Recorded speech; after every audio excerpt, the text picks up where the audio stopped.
नमस्कार दोस्तों, मेरा नाम है दिनेश कुंतल और आप देख रहे हैं परफेक्शन आईएएस।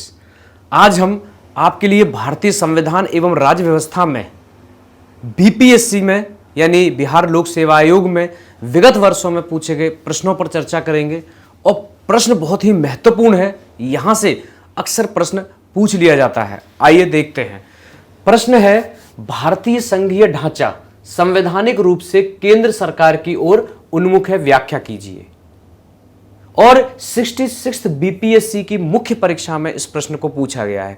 हो सकता है इसी से जुड़ा प्रश्न आपके सामने और आ जाए, तो इसके एक एक पहलू पर चर्चा करेंगे और प्रयास करेंगे उत्तर का लेखन की। सबसे पहले हमने बताया था लास्ट क्लास में कि प्रश्न को अच्छी तरीके से पढ़ना है, उसके बाद उसका सबसे पहले इंट्रोडक्शन, और इंट्रोडक्शन में यानी परिचय में उस प्रश्न का एक कीवर्ड ढूंढना है और उसकी परिभाषा लिखनी है, बस। उसके बाद हमें मुख्य भाग लिखना है और मुख्य भाग में क्वेश्चन जो पूछ रहा है वो क्यों पूछ रहा है, क्यों कह रहा है ऐसा, उस क्यों का उत्तर लिखना है। निष्कर्ष में अपना मत, आगे की राह, ये सुझाव लिख सकते हो। तो आइए इसमें सबसे पहले हम इंट्रोडक्शन में देखते हैं क्या पूछ रहा है। और इंट्रोडक्शन में जो कीवर्ड है वो है भारत का संघीय ढांचा। भारत का संघीय ढांचा अगर हम केंद्र राज्य संबंधों को आधार बनाकर शासन व्यवस्था का वर्गीकरण करते हैं तो मुख्यतः दो शासन व्यवस्था निकलती हैं, एक संघात्मक और एक एकात्मक। संघात्मक शासन व्यवस्था वो होती है जहां पर केंद्र और राज्य की शक्तियों में समान विभाजन होता है। एकात्मक शासन व्यवस्था वो होती है जहां पर सभी शक्तियां केंद्र में निहित होती हैं।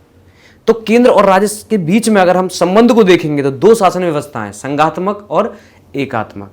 अगर हम बात करें भारत के संविधान की, तो भारत के संविधान में एकात्मकता के झुकाव की ओर संघीय व्यवस्था है। हमारे देश में भी संघीय व्यवस्था है, लेकिन भारत के संविधान में एकात्मक लक्षण भी मौजूद हैं। और सबसे बड़ी बात है कि संविधान में कहीं भी संघात्मक या एकात्मक शब्द का प्रयोग नहीं किया गया है।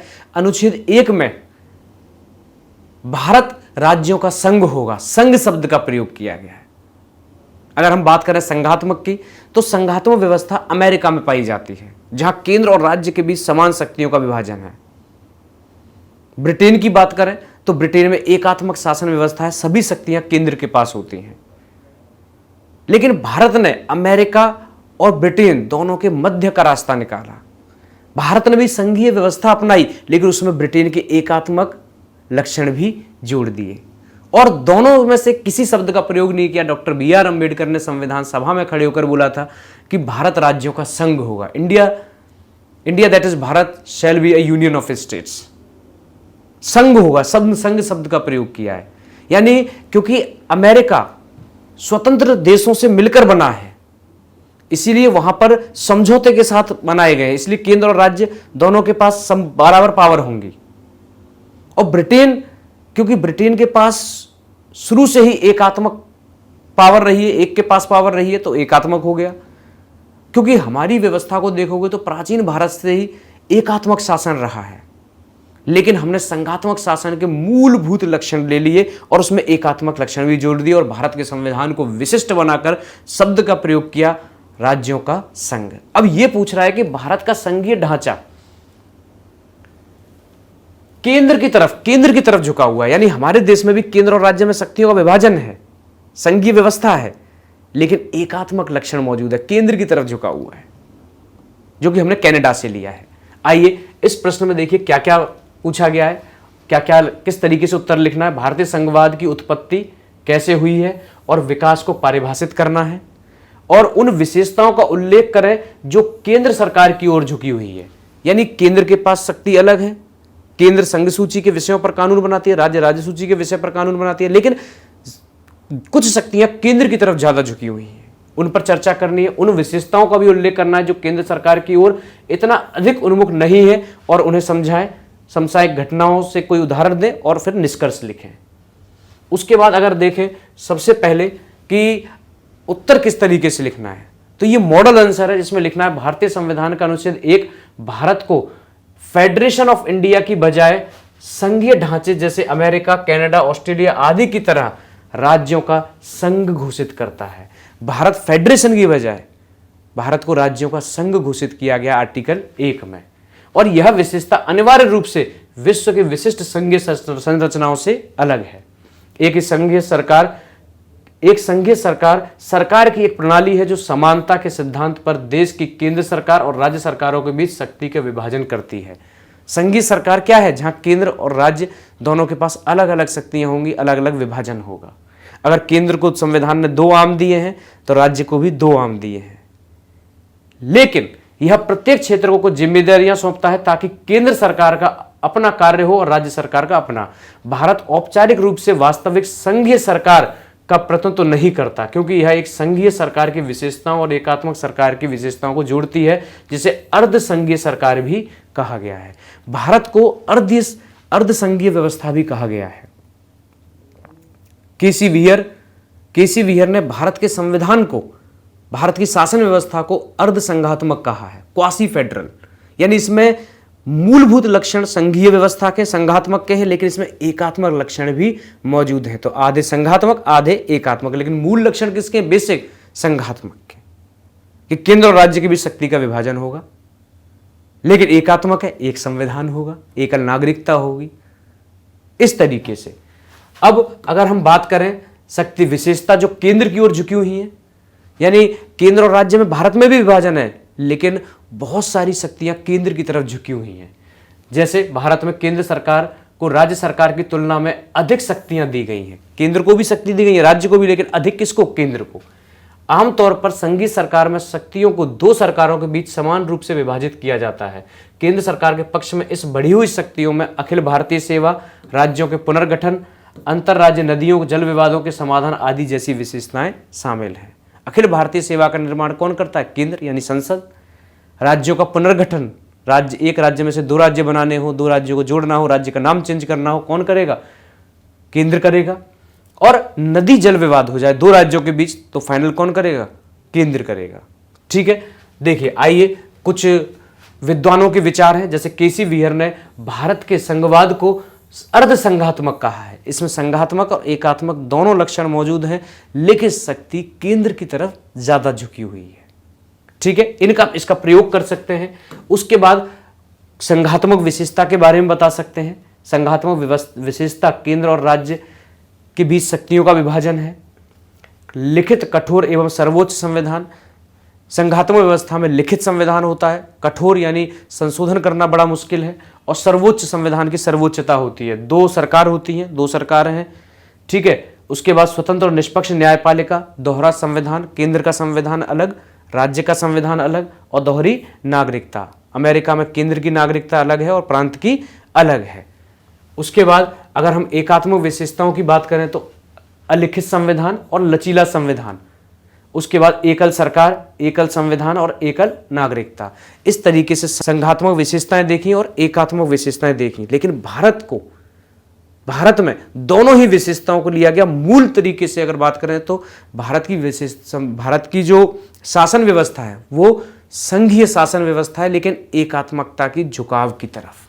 इसीलिए केसी वियर ने जब भारत के संविधान को पढ़ा और तुलना की तो बताया कि भारत का संविधान अर्ध संघात्मक है। इस तरीके से लिख सकते हैं। अब कौन कौन सी शक्तियां जो केंद्र की तरफ झुकी हैं, तो भारतीय संघीय ढांचा संवैधानिक रूप से केंद्र सरकार की ओर इस प्रकार उन्मुख है। सबसे पहले अनुच्छेद 249 बोलता है कि राष्ट्र हित में, नेशनल इंटरेस्ट में, अगर राज्यसभा उपस्थित और मतदान करने वाले सदस्यों का 2/3 बहुमत से प्रस्ताव पारित कर दे और लोकसभा उसे अनुमति दे दे साधारण बहुमत से, तो संसद राज्य सूची के विषय पर कानून बना सकती है। सोचिए, 7वीं अनुसूची में संघ सूची पर संसद केंद्र कानून बनाएगा, संसद बनाएगी, और राज्य सूची के विषय पर राज्य बनाएगा कानून। लेकिन आर्टिकल 249 में राष्ट्र महत्व का कोई विषय आ गया तो उसमें राज्य सूची के विषय पर केंद्र कानून बना सकता है। लेकिन विधेयक राज्यसभा के उपस्थित और मतदान करने वाले सदस्यों के 2/3 बहुमत से पास होना चाहिए और लोकसभा की सहमति होनी चाहिए। अनुच्छेद 312 में अखिल भारतीय सेवा है। अखिल भारतीय सेवा की अगर बात करें तो 3 अखिल भारतीय सेवा मौजूद हैं। भारतीय प्रशासनिक सेवा, भारतीय पुलिस सेवा, भारतीय वन सेवा। यदि राज्यसभा यदि विधेयक राज्यसभा में लाया जाता है और राज्यसभा 2/3 बहुमत से प्रस्ताव पारित कर देती है, राज्यसभा उपस्थित और मतदान करने वाले सदस्यों के 2/3 बहुमत से प्रस्ताव पारित कर देती है, फिर लोकसभा में जाता है और लोकसभा अनुमति दे देती है साधारण बहुमत से, तो उसमें संसद अखिल भारतीय सेवा का निर्माण कर सकती है, केंद्र कर सकता है। और वो अखिल भारतीय सेवा के सदस्य कहाँ काम करते हैं? राज्यों में जाकर। अनुच्छेद 250 centre can make law when national emergency enforced, यानी राष्ट्रीय आपातकाल लग गया, ये नहीं बोल रहे कि राष्ट्रीय आपातकाल इस अनुच्छेद में लगाया जाता है। अनुच्छेद 250 में राष्ट्रीय आपातकाल लग गया तो उस केस में केंद्र राज्य सूची के विषय पर कानून बना सकता है। अनुच्छेद 252 है, अगर 2 राज्य अनुरोध करें केंद्र से तो केंद्र यानी संसद कानून बना सकती है राज्य सूची के विषय पर। अनुच्छेद 253 बोलता है अंतरराष्ट्रीय संधि या समझौते को पूरा करने के लिए केंद्र यानी संसद राज्य सूची के विषय पर कानून बना सकती है। अनुच्छेद 256 बोलता है अगर किसी राज्य में राष्ट्रपति शासन है तो उस केस में केंद्र सभी निर्णय लेगा, केंद्र यानी संसद राज्य सूची के विषय पर कानून बना सकती है। 365 बोलता है केंद्र राज्य को प्रशासनिक निर्देश दे सकता है, जैसे पुलों की सुरक्षा करना, राष्ट्र महत्व के स्मारकों की सुरक्षा करना, रेलवे की सुरक्षा करना, हिंदी भाषा का सशक्तिकरण करना। लेकिन अगर राज्य नहीं मान रहा है तो उसे संवैधानिक तंत्र की विफलता घोषित करते हुए भारत का राष्ट्रपति उस राज्य में राष्ट्रपति शासन लगा सकता है और राज्य सूची के विषय पर कानून बना सकता है। उसके बाद राज्यों का पुनर्गठन, आपको पता होगा किसी एक राज्य में से 2 राज्य बनाए जाएं और 2 राज्य में से 1 राज्य बनाया जाए तो उसमें अंतिम स्वीकृति संसद की होती है। उसके बाद आपातकाल की उद्घोषणा। आपातकाल अगर भारत में बाहरी आक्रमण हो जाता है, सशस्त्र विद्रोह हो जाता है तो उस केस में केंद्र राष्ट्रीय आपातकाल की घोषणा कर सकता है, राष्ट्रपति शासन लगा सकता है, वित्त आपातकाल की घोषणा कर सकता है। तो ये पावर भी किसके पास है? केंद्र के पास है, राज्य के पास नहीं है। अंतरराज्य नदी के जल विवाद के समाधान, अगर 2 राज्यों के बीच नदी जल विवाद हो जाता है तो केंद्र एक ट्रिब्यूनल का, एक अधिकरण का गठन करके उसका डिसाइड कर सकता है और उसके फैसले को कानून बनाकर न्यायपालिका की परिधि से बाहर भी कर सकता है।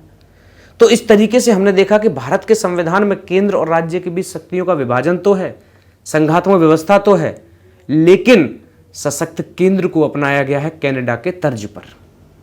केंद्र शक्तिशाली होगा, संघ सूची में केंद्र कानून बनाएगा, राज्य सूची में राज्य, लेकिन कुछ सिचुएशन ऐसी होंगी जिसमें केंद्र राज्य सूची के विषय पर कानून बना सकता है। इससे साफ पता चलता है कि भारत की संघीय व्यवस्था केंद्र की तरफ उन्मुख है, केंद्र की तरफ झुकी हुई है। अगर निष्कर्ष की बात करें तो भारत के संविधान में भी संघवाद के मूलभूत लक्षण पाए जाते हैं, लेकिन इसके साथ ही संविधान में कुछ एकात्मक लक्षण भी पाए जाते हैं। अतः भारत का संविधान संघात्मक होते हुए विशिष्ट स्वरूप रखता है और भारत के संविधान में संघात्मक और एकात्मक शब्द का प्रयोग नहीं किया गया, बल्कि डॉक्टर BR अम्बेडकर ने कहा था संविधान सभा में अनुच्छेद 1 में भारत राज्यों का संघ होगा।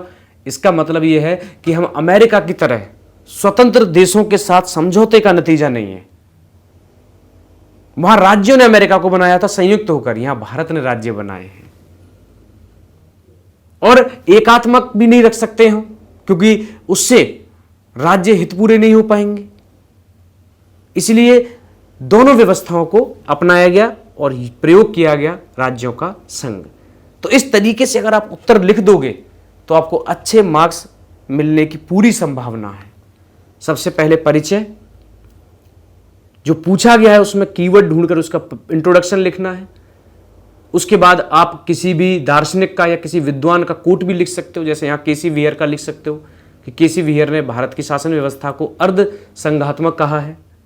और उसके बाद मुख्य भाग में क्यों ऐसा कह रहा है, किस किस कारण की वजह से, तो हमने बताया कि इन कारण की वजह से केंद्र राज्य सूची के क्षेत्र अधिकार का उल्लंघन करके राज्य के लिए कानून बना सकता है, राज्य के डिसीजन ले सकता है। और उसके बाद निष्कर्ष में अपना मत, सुझाव या आगे की राह लिखनी है। बहुत बहुत धन्यवाद। जय हिंद।